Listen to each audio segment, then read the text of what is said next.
अन्य जीवों की अपेक्षा मनुष्य सबसे ज़्यादा चिंता करता है। और जीव जंतु और जीवधारी हैं, वो उनको अपने सुबह की भी चिंता नहीं है। आज उनका भरण पोषण हो गया, आज उनका उदर पोषण होगा, अब कल क्या होगा उनको कल की फिक्र नहीं है। लेकिन मनुष्य एक ऐसा है कि वह पीढ़ियों तक की चिंता करता है। अरे हमारे लिए संपत्ति है, लड़के के लिए संपत्ति है, पोते के लिए संपत्ति है, लेकिन पोते के लड़के के लिए संपत्ति नहीं है। मनुष्य एक ऐसा प्राणी है जो आगे तक की सोचता है। अन्य जीव जंतु दूसरे दिन का भी नहीं सोचते। ऐसी इस प्रकार की एक कथा की है कि एक राजा ने अपने मंत्रियों से कहा कि जाकर के खजाने में चेक किया जाए, खजाने में देखा जाए कि हमारे पास कितनी संपत्ति है। सैनिक गए, सैनिकों ने जाकर के देखा, हिसाब लगाया, आकर महाराज को बताया। बोले महाराज खजाने में इतनी संपत्ति है, इतनी संपत्ति है कि आप खाएंगे तब भी नहीं बढ़ाएगी। आपके पुत्र और पुत्र के बाद जो है पौत्र, 2 पीढ़ी तक किसी प्रकार से धन कितना भी खर्च किया जाए कम नहीं होगा। लेकिन महाराज तीसरी पीढ़ी के लिए कुछ भी नहीं है। अब राजा चिंता में पड़ गया। राजा चिंता में पड़ गया और इसी प्रकार चिंता में नित्य प्रतिदिन उसका स्वास्थ्य गिरता चला गया। अब मन में उसके हमेशा यही चिंता बनी रहती कि 2 पीढ़ी के लिए तो खजाने में भरपूर धन है, संपत्ति है, लेकिन तीसरी पीढ़ी के लिए कुछ भी नहीं। इस प्रकार राजा मन में चिंतन करते हुए, चिंता करते हुए दिन पे दिन उसका स्वास्थ्य गिरने लगा। जब स्वास्थ्य गिरने लगा तो राजा को उपचार के लिए कई वैद्य बुलाए गए। वैद्यों द्वारा राजा का उपचार किया गया, लेकिन राजा को कहीं भी किसी तरीके से कोई आराम न मिला।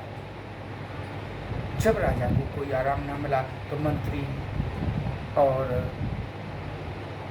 राजघराने के जितने सदस्य थे सबको चिंता सताने लगी कि महाराज का दिन पे दिन स्वास्थ्य गिरते जा रहा है, दिन पे दिन महाराज कमजोर होते जा रहे हैं, वजह क्या है। इतने में जो है एक दिन वहां पर भ्रमण करते हुए उस नगर में एक साधु पहुंचे। साधु ने एक वृक्ष के नीचे अपना आसन लगाया, वहां बैठ गए और महाराज कई प्रकार की बीमारियों का निदान जानते थे। कई लोग आए, उनको झाड़ा फूंका, कई लोगों की बीमारियां ठीक हुई। इस तरह जो है महाराज जी की चर्चा जाकर के राजमहल तक पहुंची। राजमहल में महाराज का आदेश कि संत को राजमहल में बुलाया जाए। जैसे महाराज आए और महाराज ने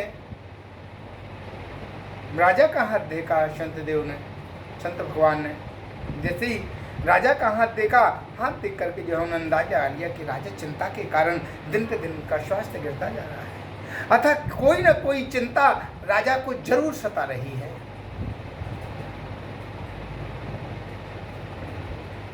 संत भगवान ने राजा से कहा, महाराज आपको किसी प्रकार की कोई बीमारी नहीं है, आप चिंता में ग्रस्त हैं, आपको केवल चिंता सताई जा रही है और वो चिंता खाई जा रही है। किस बात की चिंता आप बताएं।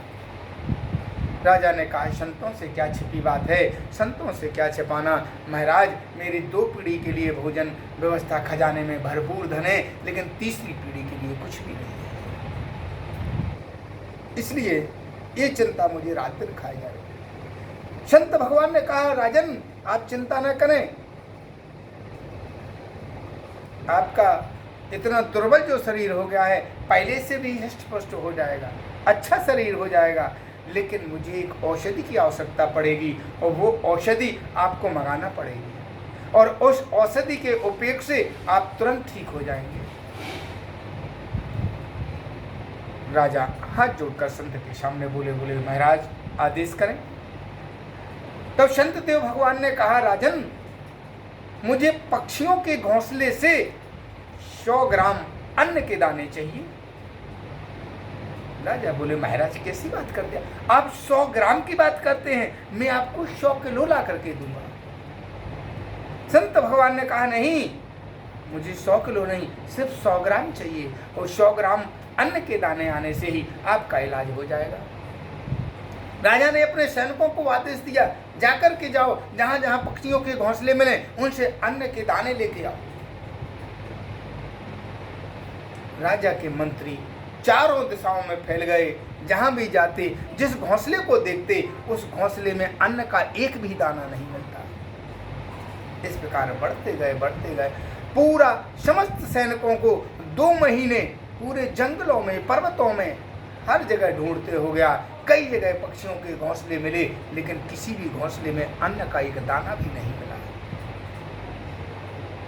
2 महीने के बाद जब सब मंत्री वहां से वापस लौट करके जब राजमहल में आए, तो राजा ने कहा, लाए दाना, लाए पक्षियों के घोंसले का।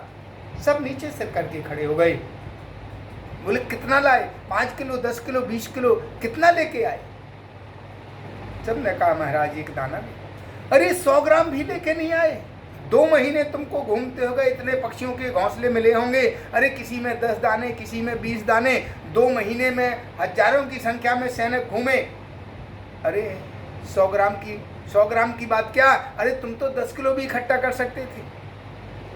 सैनिकों ने हाथ जोड़कर महाराज से निवेदन किया, महाराज जितने भी घोंसले देखे, किसी भी घोंसले में अन्न का एक दाना नहीं मिला।